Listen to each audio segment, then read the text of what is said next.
fastest lap of the Grand Prix early on here then for Martin, 1:31.619. The Binder Marini and currently under investigation. The MI92 Quartararo runs in hot then in the first corner. That allows Brad Binder to ease on through. As Simon, you were watching closely that incident turn 10 early on with Binder and Marini. What did you make of it? Yeah, I mean, it's clearly Binder's crash, you know, but I just, well, third gear, 130 kilometers an hour.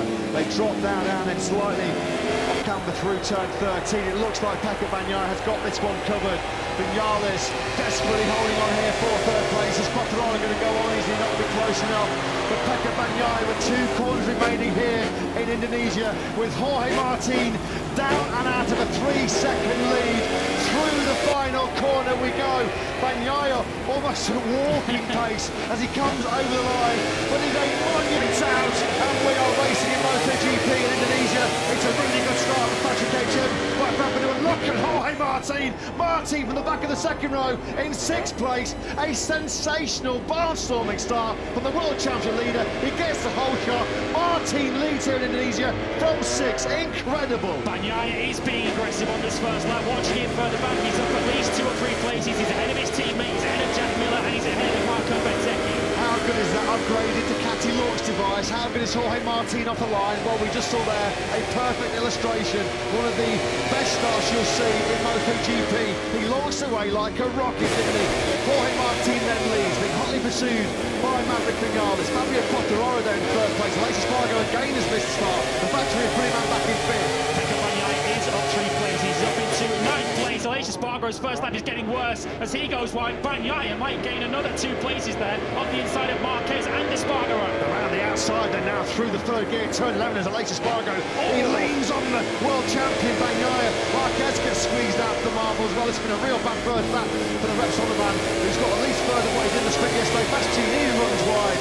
It is absolute carnage on this first lap here in Mandalika. Marco Bezzecchi is going backwards as well. At the front, it is Jorge Martin that leads, a 3/10 clear of Maverick Vinales. On the inside of Aleix Espargaro, that's Brad Binder. That's Bagnaia, I think, defending from Aleix Espargaro. We've seen that earlier pressure, make no mistake. But Pecco Bagnaia taking advantage as well of what's going on ahead of him. But Martin and Vinales away at the front. Hard the second clear of Quartararo. Then it's Marini, Binder, and Bagnaia has gained 7 places on the first lap.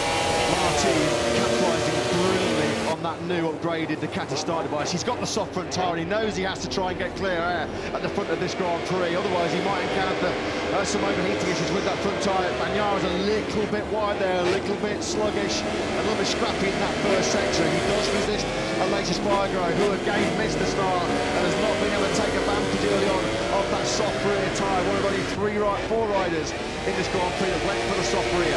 Quartararo offline there as he comes through the change of direction. That's going to hurt him all the way down to turn number 10. Luca Marini's on the racing line. Quartararo on the inside. Bagnaia now looking to go through. Marini gets cleared. Yeah, Marini's been collected. Marini then will not get the chance to serve his long lap penalty. He goes down at turn 10. I was just about to say, Marco Bezzecchi, we saw him getting pushed around and barged around on that first lap. He went down to 13th place from 9th. But now we've only got half of the Muni VR46 Ducati team in this race. On the inside there comes Binder. I think Binder there was worried about running into the back of Quartararo. On the outside, with nothing he could do. The luckless Luca Marini. Now then, this is the fight. Currently raging for 3rd place. It's Quartararo from Bagnaia, from Aleix Espargaro. This has been such a good. All the credit to Martin for his start to lead, but this has been a world champion's first couple of laps from Pecco Bagnaia, who is staring at the podium positions up ahead of him, with Fabio Quartararo running in 3rd place. As Martin sets the fastest lap of the race, Vinales is going with him. Quartararo at the moment is not. Vinales got to be careful though about the front tyre temperature pressure in the end. That's dirty air behind Martin. Quartararo at the moment fighting a great fight, as he so often does in that factory Yamaha. We've lost Paul Espargaro. That's a rather disconsolate trudge through the gravel trap, isn't it, for the man who sadly has lost his full-time seat in the Gas Tech 3 team next year. On board there with Marc Marquez. How quickly did that front end go there? Maybe just centimetres offline, dirty part of the track, and that spells trouble for Paul Espargaro. He's down. Frankie Morbidelli, yes, Frankie Morbidelli is pitted as well in the factory Yamaha, so early problems for him. So let's try and regroup, let's try and take stock. Martin, after his rocket launch off the line from 6th to 1st at the first corner. Martin Martin then is the lead. Bagnaia second. Quattararo looking at in third place. We're off the world champion Bagnaia, who in 2 laps has recovered 9 places. Sensational stuff by the world champion. It's going to get even better for him, isn't it? He slots on the inside of Quattararo through the third gear, turn 13. This is brilliant by Bagnaia. It's taken him, what, 2 3/4 laps to get himself from 13th to 3rd. And Aleix Espargaro immediately relegates Quattararo down to 5th. Aleix Espargaro knows he's got to make a ground early on. Quattararo is trying to relegate him back again. That's brave and bold from the 2021 world champion who releases it again. Aleix Espargaro knows with that soft rear tyre he needs to make up ground in the first half of this race and then manage that tyre towards the end. And on the fastest lap of the Grand Prix early on here then for Martin, 1:31.619. The Binda Marini and currently under investigation from the FIA. Quattararo runs in hot then in the first corner. That allows Brad Binder to ease on through. Asami, you're watching closely that incident turn 10 early on with Binder and Marini. What did you make of it? Yeah, I mean, it's clearly Binder's crash, you know, but I just want to explain what happened. I'm sure about this. He pulled out to pass and would have pulled the pass off. The problem is, I've been in exactly the same situation. When you get by and then you realise you need that extra bit of room to run wide, like often happens, another metre, and there's someone there. You know, there's someone so close in front that you realise, oh no. So he was trying to go for the gap between and took Marini out. Yeah, he was charging in hot there. We saw the onboard actually start while we were listening to your thoughts there. He was certainly running a pretty hot pace into that turn number 10 on the outside with nothing he could do. Was Luca Marini. So yesterday he was the victim, wasn't he, Brad Binder, when Aleix Espargaro took him out of turn 16. Today, the perpetrator, Brad Binder, who is currently in 5th place. We're looking ahead to the world champion, Pecco Bagnaia, who is putting together one of the best rescue missions we've seen in the season so far. 13th to 3rd in the space of 2.5 laps, just showing his absolute class. Brilliant stuff this by Bagnaia. Looking back then to Aleix Espargaro, who has not been able to take full advantage of that soft rear tyre early on. How will that cost him towards the back end of this race? It's a 3rd successive best lap of the race so far for Martin, 1:31.212. That was the first time where he was clearly a lot faster than Vinales in second. He took 4 tenths out of Maverick in second spot, and already now nearly a second clear at the front. Martin asking big questions of Vinales at the moment. Top Gun does not have the answers, running in 2nd place, although he is still 1.8 seconds clear from Pecco Bagnaia, or at least wasn't the start of this lap. So for Marc Vinales, it might be able to manage what he's got and try to hold on to that position. Brad Binder has a long lap penalty. No real surprise with that one. It looked from our vantage point as if Binder was the guilty party there. He will be coming through the long lap penalty along with Marini, of course, who still has to serve his long lap penalty. Now he has rejoined this race. You know that some people inside Red Bull KTM are going to be going, well, hang on a minute, did we get taken out by Aleix Espargaro yesterday and there was no sanction coming away at the factory in Prix? There is Aleix Espargaro at the moment doing his best to try and hang in there with Pecco Bagnaia. Through we come then through turn 13 and hard right through the 4th gear, 100 km, 80 km an hour 4th gear. This is where Aleix Espargaro off the racing line, off the dirty part of the circuit there, slammed in the side of Binder in his sprint yesterday. So Binder getting a long lap penalty due to irresponsible riding. Through the final corner we go then. Aleix Espargaro starting to really build the pressure here on Bagnaia, who could be slipping off the podium. Martin then, 31.423. And again, he's just by far got the superior speed. Now he's got 1.5 seconds clear of Vinales. Vinales has dropped back into the 1:32. Bagnaia was a little bit wide there through turn 1, and Aleix Espargaro all over his rear tyre now. Yeah, that was what happened on the last lap as Binder now comes in for his long lap penalty. It will be him offering the apology this time as opposed to what we saw yesterday. But yeah, Vinales having a tarmac last time around, a 32.0, which saw him lose half a second to both Martin and the pack behind him. Bagnaia now 1.3 behind Vinales where he was before he ran on slightly hot into turn 1. Binder drops back in behind Bezzecchi then into 10th place. So we lost 2 or 3 seconds. So of course I'm sure there are going to be some people in Red Bull KTM who might be sort of questioning why Brad Binder has got, well, or why Aleix Espargaro wasn't penalised yesterday for the Binder contact. You've got some thoughts on that one as well? Oh, purely because Aleix crashed and then his machine took out you know, it's poor old Binder, but the thing is, if that had happened, if Brad had crashed and his bike had taken out Marini, he wouldn't have had a penalty either. But if you ride into the side of someone, that's where the penalty comes.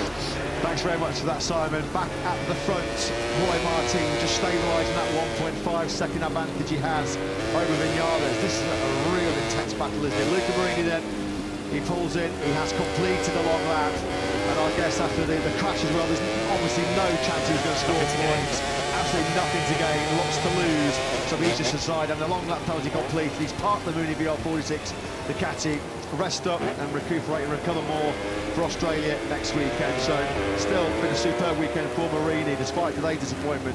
His first ever MotoGP pole yesterday with a Tissot sprint second, and he'll be back bigger, better and stronger next time out in Australia. It was clearly a mistake for Vinales on that last lap. Saw him lose that time because he was straight back into the 131s last time around. He set his personal best lap last time. And let's take another look at the start and watch Martin left of picture from that second row. Just gets it beautifully hooked up as the lights go out. He's already now alongside Binder. Espargaro hits reverse as he did yesterday, and even before he hits the brakes for turn one, Martin is clear in the lead.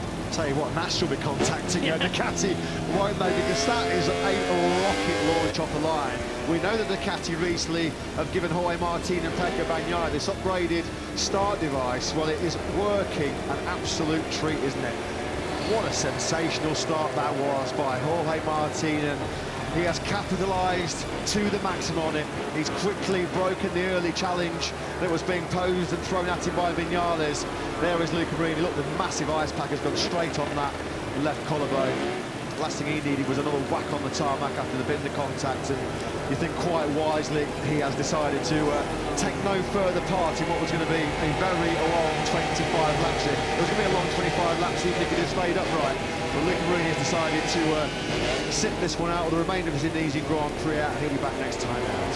Personal best for both Vinales and Bagnaia last time around, although they were still slower than Martin, who did a 1:31.2 to extend his lead to 1.7 seconds. Bagnaia, if he can get out of this with 20 points for second place, he will consider that a very good salvage job. Still a long way to go.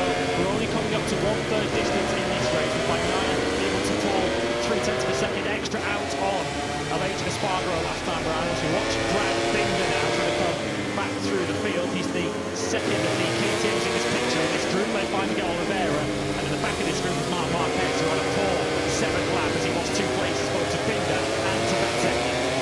This is a real big group fighting for 6th place. It's currently been led by last year's Rain Master in Mandalika, Oliveira. He's 6. He's got Miller, Bezzecchi, Binder and Marquez for company.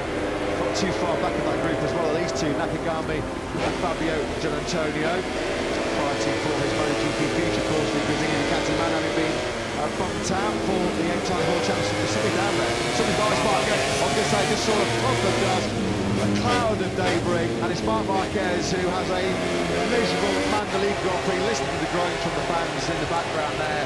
It's an unlucky turn 13 for Marquez.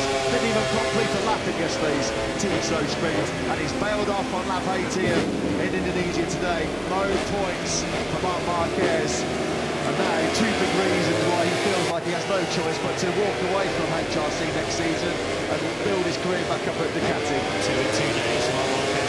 What can I do? It looks like he's saying to the heavens there. Marc Marquez's race is over. Nakagami has also dropped a place on this lap as Fabio Gianantonio now moves into the top 10. Nakagami, though, is still the leading Honda on circuit now with Marquez out of play. On board then with Brad Binder as we look at the sole remaining Mooney VR46 Ducati. Of course, Brad Binder's already made contact with the other one in this race, with Luca Marini now out of this race. Bezzecchi will already surely be thinking of the pain that's going through his collarbone at the moment. His main thought is trying to get past Jack Miller on the way into turn 10, but Miller waiting off on the brakes for the No way through there. There's been some drama with the Rebel KTM, the Mini VR46 already at that turn 10, the incident with Binder and Marini. Unfortunately, the 93, that was class 23 of the 2023 season for Marc Marquez. He is down and out then of this Mandalika Grand Prix. Oliveira then resisting Jack Miller at the front of this battle for 6th place. And there he is, just look at that, 8-3rd. Just shows, doesn't it, when Quartararo qualifies well, it puts him in the game. One of his best races of the week of the season was also from 4th place with Grid in Assen. Just shows if Quartararo can qualify, well, he's still very much a force to be reckoned with in MotoGP on that factory Yamaha. Bezzecchi's taken 6th place back from Jack Miller. Hit right by Bezzecchi, a 132 flat. He must be in absolute agony. It's only adrenaline now that's keeping Marco in this race. As Speed is coming down, man. It is. Vinales and Quartararo into turn 10.